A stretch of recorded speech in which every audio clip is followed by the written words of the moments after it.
അമ്മേ. ആ മോൻ എണീറ്റോ? കുളിക്കാനാണെങ്കി അമ്മ വെള്ളം അടുപ്പത്ത് വെച്ചിട്ടുണ്ട്. വേണ്ട അമ്മേ, ഞാൻ പുഴയിലേക്ക് പോയിക്കോളാം.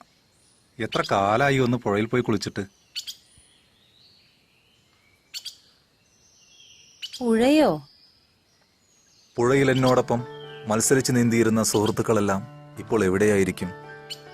നനഞ്ഞ പഞ്ചാര മണലിൽ ഞങ്ങൾ കെട്ടിയുണ്ടാക്കിയിരുന്ന കളിവീടുകൾ തട്ടിയിടാൻ എത്തിയിരുന്ന വില്ലൻ അൻവർ, നാടൻപാട്ടുകൾ പാടിത്തന്ന് സ്കൂളിലേക്ക് ഞങ്ങളെ കൊണ്ടുപോയിരുന്ന തോണിക്കാരൻ കുഞ്ഞേട്ടൻ, കുഞ്ഞേട്ടന്റെ മകൾ എണ്ണക്കറുപ്പിന്റെ ഏഴഴകുള്ള സുന്ദരി, പിന്നെ എന്റെ പ്രണയവും എന്റെ വിരഹവും ഏറ്റുവാങ്ങേണ്ടി വന്ന എന്റെ കളിക്കൂട്ടുകാരി ഗോപിക. എല്ലാവരെയും കാണണം. കാലം മാറ്റിവരച്ച അവരുടെ മുഖചിത്രങ്ങൾ മനസ്സിൽ പുതിയതായി കോറിയിടണം.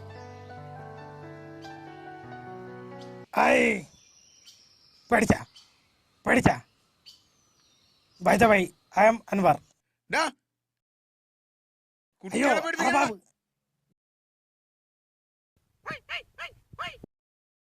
അൻവർ ചേട്ടൻ പേടിച്ചോ? അവന് ഭ്രാന്ത.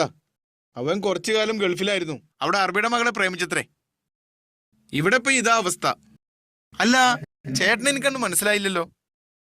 ഞാൻ വടക്കേല ശങ്കറിന്റെ മോനാ രമേശൻ. കുറച്ചു കാലമായിട്ട് നാട്ടിലില്ലായിരുന്നു. ഇന്നലെ രാത്രി എത്തിയേ. ആണോ? ചേട്ടനെന്താ ഈ വഴിക്ക്? കുളിക്കാനാ പുഴയിലേക്ക്.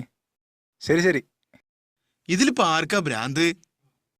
വിഭ്രാന്തിയുടെ ലോകത്തിലുള്ള അൻവറിന് എന്റെ മുഖം ഓർത്തെടുക്കാനായില്ല. എടാ രമേശ, നിനക്കെന്നെ മനസ്സിലായോ? എടാ ഞാൻ ഉത്തമനാടാ.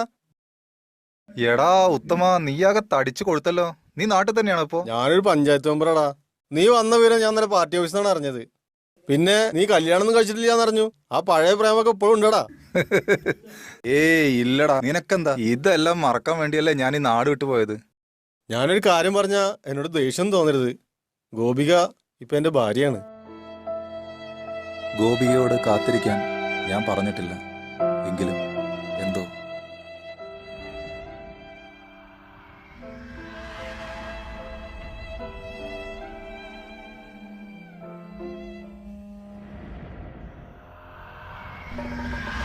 ഞാൻ നീന്തി തുടിച്ചിരുന്ന എന്റെ പുഴ ഇപ്പോൾ എനിക്ക് മുന്നിൽ അപരിചിതമായ ഒരു മരുഭൂമിയായി മാറിയിരിക്കുന്നു.